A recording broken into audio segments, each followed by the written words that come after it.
Bismillahirrahmanirrahim. Assalamu alaikum. I am Anam Ashraf.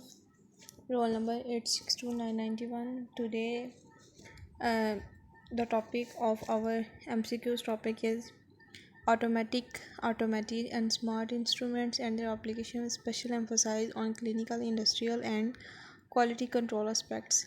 इससे related हमारे पास कुछ MCQs हो, इनको आज हम देखेंगे. फर्स्ट MCQs है हमारे पास. Automation is related to selection, separation, measurement, and the last one option is all. Basically, automation सबसे relate करती है. The correct option is all. Which device do not modify their operation? वो कौन सी device है जो अपने काम को मतलब मॉडिफाई नहीं कर पाती? ऑटोमेटिक डिवाइस इसका राइट आंसर है. चार्ली ऑप्शन ठीक है. नेक्स्ट हमारे पास automatic acid base titrator adds reagent to a solution and record pH as a function of volume. Basically titration की जब हम बात करते हैं तो हम मोस्टली डायलेटोमेट्री मतलब वॉल्यूम के अंदर आने वाली तब्दीली को ही मेजर करते हैं. फोर्थ वन ऑप्शन है हमारे पास automatic devices provide saving in labour cost. मतलब हमें कमी उन पैसों में की कमी होती है, मतलब सस्ती मिल जाती है हमें. Greater speed our manual devices work at high temperature. And the last option जो है डी हमारे पास है both alpha and beta. The right option is delta. All analytical methods can be ब्रेकन into following step. Basically सारे analytical methods को हम 8 steps में divide करते हैं. The correct option is Charlie. Next हमारे पास है सैम्पल प्रिपरेशन इन्वॉल्व. जब कोई भी हम सैम्पल प्रिपेयर करते हैं तो कौन कौन से स्टेप्स उसके अंदर इन्वॉल्व होते हैं. पहला है अल्फ़ा हमारे पास है ग्राइंडिंग, बीटा हमारे पास है डाइंग, चार्ली हमारे पास है homogenising and the delta is all. The correct option is delta. Next है 7 ऑप्शन कैलिब्रेशन इन्वॉल्व. कैलिब्रेशन में कौन सी चीज़ इन्वॉल्व होती है? Alpha is extracting, beta is roaming standard, Charlie is calculating results, Delta is waiting. The correct option is beta. Roaming running standards जो होता है वो हम calibration curve के अंदर इन्वॉल्व करते हैं. एंड नेक्स्ट ऑप्शन है हमारे पास इन सैम्पल डेफिनेशन. सैम्पल की डेफिनेशन को हमने कंप्लीट करना है. वी डू हम क्या करते हैं सैम्पल की डेफिनेशन के अंदर? सबसे पहला अल्फा ऑप्शन है हमारे पास वेट करते हैं सैम्पल का, बीटा ऑप्शन है वॉल्यूम करते हैं सैम्पल का, चार्ली ऑप्शन है हमारे पास कि हम सैम्पल को ब्रेक करते हैं, डेल्टा ऑप्शन है ग्राइंडिंग ऑफ अ सैम्पल को उसको छोटे छोटे पीसीज में कर देते हैं. ये एक ही बात होगी. And the last option is जिसमें हम बात करते हैं कि हमारे पास अल्फ़ा और बीटा करेक्ट ऑप्शन है. कि मतलब कि सैम्पल का वेट और वॉल्यूम जो है वो उसकी सैम्पल की डेफिनेशन को कवर करता है. नेक्स्ट है इन डाटा रिडक्शन. डाटा रिडक्शन में हम बात करते हैं किस चीज़ की? Data analysing for accuracy. के डाटा की मतलब कितना हद तक डाटा हमारा एक्यूरेट है, उसकी प्रिसीजन क्या है, उसके अलावा जो रिजल्ट्स आए हैं वो किस हद तक ठीक है. ये सारी चीज़ें हम देखते हैं डाटा रिडक्शन में. The correct option is delta. Next है हमारे पास how many types of automatic analytical systems. Analytical systems की ऑटोमेटिक जो होती हैं उनकी कितनी टाइप्स होती हैं? Beta option is correct. 2 types होती हैं हमारे पास. First one is flow injection method. Flow injection methods are commonly use. हम कहाँ पे इस्तेमाल करते हैं flow alpha option is the correct option. Clinical laboratories के अंदर हम फ्लो इंजेक्शन मेथड्स को मोस्टली इस्तेमाल करते हैं. फ्लो इंजेक्शन मेथड कहता है यूज्ड फॉर. किस चीज़ के लिए हम इस्तेमाल करते हैं?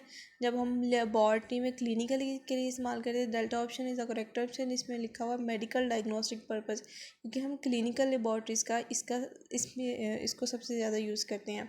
नेक्स्ट ऑप्शन है हमारे पास a device in which a fluid is squeezed. मतलब फ्लूइड को हमने स्क्वीज़ किया हुआ through a plastic tubing by rulers. कौन सा मतलब क्या उस डिवाइस का नाम क्या होगा? उस डिवाइस का नाम है peristaltic pump. Charlie option is the correct option. In flow injection method for successful analysis के लिए हमें कौन सा प्रिवेंटिव मेजर लेना पड़ता है सक्सेसफुल हमारे पास एनालिसिस हो? फर्स्ट ऑप्शन अल्फ़ा HPLC को हम यूज़ करते हैं. Beta option sample should be infected slow. के सैम्पल को हमने मतलब आहिस्ता आहिस्ता इंजेक्ट करना है. Should be infected at high temperature. बहुत ज़्यादा टेम्परेचर होना चाहिए ताकि उसके अगर लिक्विड में है तो उसकी मॉलिक्यूल्स वेपोराइज या गैस फॉर्म में चले जाएं. Sample should be infected rapidly. Delta option is the correct option. Next है हमारे पास separations which are recently carried out by flow injection flow injection method से रिसेंटली जो कैरिड आउट वो हमारे पास है। ये सारी अल्फ़ा बीटा ये तो तमाम ऑप्शन ठीक है, इसलिए delta option is the correct option. Next है हमारे पास इनऑर्गेनिक आयंस जो होते हैं जिनका मॉलिक्यूलर वेट बहुत ज़्यादा होता है, जैसे कि प्रोटीन्स हैं, उनको हम किस तरह सेपरेट करते हैं, कौन सी टेक्निक को इस्तेमाल करते हैं। अल्फ़ा ऑप्शन हमारे पास है डायलिसिस, बीटा ऑप्शन है डिटेक्टर्स को यूज़ करते हैं, चार्ली ऑप्शन है कंप्यूटर डिवाइस को यूज़ करते हैं, and the delta option is gas diffusion. The correct option is the dialysis को यूज़ करते हैं प्रोटीन हाई मॉलिक्यूलर वेट को सेपरेट करने के लिए। नेक्स्ट है डिस्पर्जन इज़ डिफाइंड है, डिस्पर्जन का फार्मूला है, beta option is the right option, इसमें लिखा हुआ है D is equal to C naught over C. Next है हमारे पास क्या कहता है कि जो डिस्पर्जन का फार्मूला है D is equal to C naught over C, यहाँ पे जो सी नॉट है वो किस चीज़ को इंडिकेट करता है। C naught is first one alpha is the right answer, C naught is the analyte concentration को इंडिकेट करता है। नेक्स्ट ऑप्शन है डी डायलिसिस डिस्पर्शन जो है वो इक्वल है सी नॉट ओवर सी को, कहता है कि जो सी है वो किस चीज़ को इंडिकेट करता है। Beta option is the right option, वो पीक को इंडिकेट करता है, पीक कंसंट्रेशन जो होती है वो डिटेक्टर के ऊपर उसको इंडिकेट करता है सी, बल्कि जो सी नॉट है वो एनालाइट की कंसंट्रेशन को इंडिकेट करता है। नेक्स्ट ऑप्शन है हमारे पास in how many ways dispersion are influenced, मतलब कि जो डिस्पर्जन है वो किन फैक्टर्स के थ्रू इन्फ्लुएंस होती है। तो बेसिकली हमारे पास 3 फैक्टर्स होते हैं इनके थ्रू इन्फ्लुएंस होती है। नेक्स्ट है हमारे पास द वेरिएबल ऑफ डिस्पर्जन कितने होते हैं, कौन कौन से वेरिएबल्स होते हैं। सैम्पल का वॉल्यूम, ट्यूब लेंथ, चार्ली हमारे पास है पंपिंग रेट, ये सारे हमारे अंदर आ जाते हैं डिस्पर्जन के वेरिएबल्स को, ये सब इंक्लूड करते हैं। Delta option is the right option. Next है the robotic system is controlled by, जो रोबोट का सिस्टम होता है वो उसको हम किससे कंट्रोल करते हैं। Charlie micro processor is the right answer. The analytic process can be divide, किसी भी एनालिटिक प्रोसेस को हम कितने फेजेस के अंदर डिवाइड कर सकते हैं। Alpha option is the right answer, तीन हिस्सों में डिवाइड करते हैं हम। Pre analytic involve, pre analytical का क्या मतलब होता है, sampling processing, sample processing, pre analytical involve sample processing, Charlie option is the right answer. Analytic phase correspond करता है केमिकल एनालिसिस को, beta option is the right answer. Post analytic corresponding होती है, पोस्ट एनालिटिक क्रॉसपेंड करता है data management को, Charlie option is the right answer.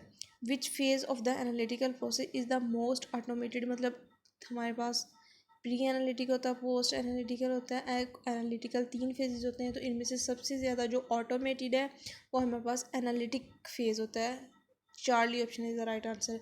Increase the number of tests by one person in a given period of time is called automation. Alpha option is the right answer. How many types of analyzers are used? There are 3 types of analyzers are used. Beta option is the right answer. Tubing flow of reagents and patient samples is known as continuous flow. Alpha option is the right answer. First auto analyzer जो है वो कब was develop, मतलब कौन से method के ऊपर base करता है। Beta option is the right answer, continuous flow method के ऊपर बेस करता था। Continuous analysers can test sample per hour, मतलब 1 घंटे के अंदर कंटिन्यूस एनालाइजर कितने टेस्ट कर सकता है, 40, Charlie is the right answer. Analyser with multiple channel, अगर चैनल जो है वो हमारे पास मल्टीपल हों वो तब कितने सैम्पल टेस्ट कर सकता है एट अ टाइम, एट 360 और 720, तो हमारे पास 6 to 12 पर्सनस को सैम्पल्स को ज़्यादा टेस्ट कर सकता है। जो मोस्ट पॉपुलर एनालाइज़र है वो हमारे पास है discrete, Charlie is the right answer. Sample identification is usually done, sample को आइडेंटिफिकेशन हमने करनी होती है, वो मैनुअली भी हो सकती है, अल्फ़ा में लिखा हुआ है, बीटा में लिखा हुआ ऑटोमेटिक है। सी हमारे पास है बार कोड, डी हमारे पास है ए और सी इज़ द राइट आंसर, तो मतलब कि मैनुअली भी हो सकती है और बार कोड रीडर से भी आइडेंटिफिकेशन हो सकती है सैम्पल की। The sample and the reagent are mixed and incubated in chemical reaction phase, alpha is the right answer.